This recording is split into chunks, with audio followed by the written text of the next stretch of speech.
deep frustration is that this information doesn't need to just stay here. We can't depend on white liberals to redeem us from our own thing. So how do we actually bring and give energy? Because it's going to take like just wild dreaming and committing to that. So how do we centralize and inspire, I guess? I love it, wild dreaming, yes.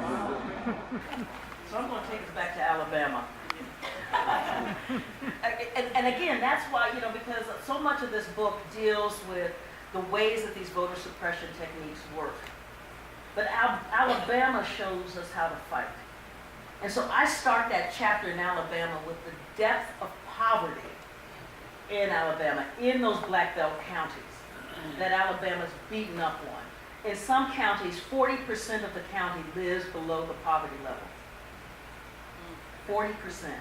In all of the black belt counties, at least 25% of the people are below the poverty level. The UN went into the black belt and was horrified to see that depth of poverty in the United States of America, where because there aren't viable septic systems or sewage systems, there are just fecal lakes behind people's homes. And so E. coli and hookworm are running rampant in the black belt. We're talking poverty.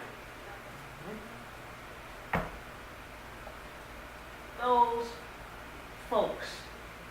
So what happened is that people didn't stay in their enclaves.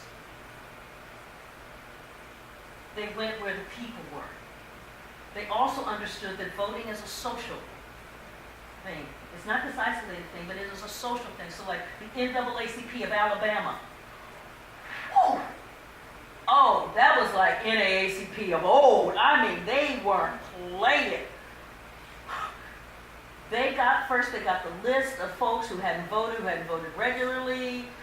They started calling them, then they started knocking on doors, just going to people's homes. And they didn't go in there with that kind of, why aren't you voting? It was like, what's up? What's going on? What's important to you? What's happening in your life?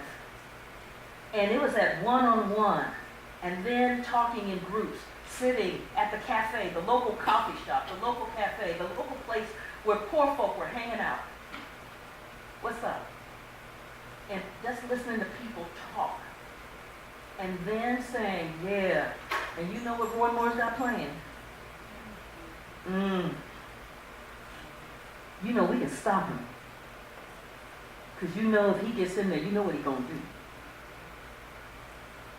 And so it is going where the people are. It is like the caravans. They knew folks weren't going to step up in the church. So they went to where people lived and just started talking. That's how you do it. It is hard. It is wrong. You cannot do it in the October before the election. They were doing that grassroots work almost immediately after 2016, the November 2016 election. And vote riders, for instance. Vote riders said, we're not even going to argue about the ID thing. What we know is that we got a lot of poor folk in Alabama who weren't born in hospitals and don't have an ID, a birth certificate. They got in there in about January, going to where the people are and working with the organizations that are already legitimate in those communities. So not trying to go up in there as savior, because that's not going to work, but going in there as ally and said, we want you to have the power. You already have it. They're trying to block you from it. We're going to work with you to get you the thing you need so you can exercise that incredible power that you have. And they started working on getting folks the documentation they needed in order to get the birth certificate, in order to get the ID in January so that folks were ready by December. Yeah, so it is, and let me also be clear, none of this was cheap. Millions were pouring into Alabama. But what those outside funders understood, working with the local grassroots organizations, was that the local folks know the local folk. You know, as what they say, the South will eat strategy for breakfast. The local folk know the local folk. And so those outside funders trusted the local people to be able to effectively use those millions of dollars in order to stop a bigot and an alleged serial pedophile from becoming a U.S. Senator. And it worked. It worked.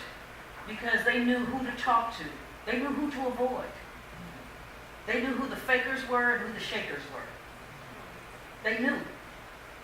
Coming from the outside, you don't know that. And that mobilized people. In the Black Belt counties, the overall voter turnout in Alabama, Secretary of State John Merrill thought it'd be 25% in that election. Yeah, made my head snap up too. 25%. It was 40%. In the Black Belt counties, it was 45.4%. So the people who had been suppressed the most came out 5 percentage points higher than the state average in terms of voter turnout. That is what that incredible grassroots ground game did. And again, the Black Belt counties have at least a 25% poverty rate.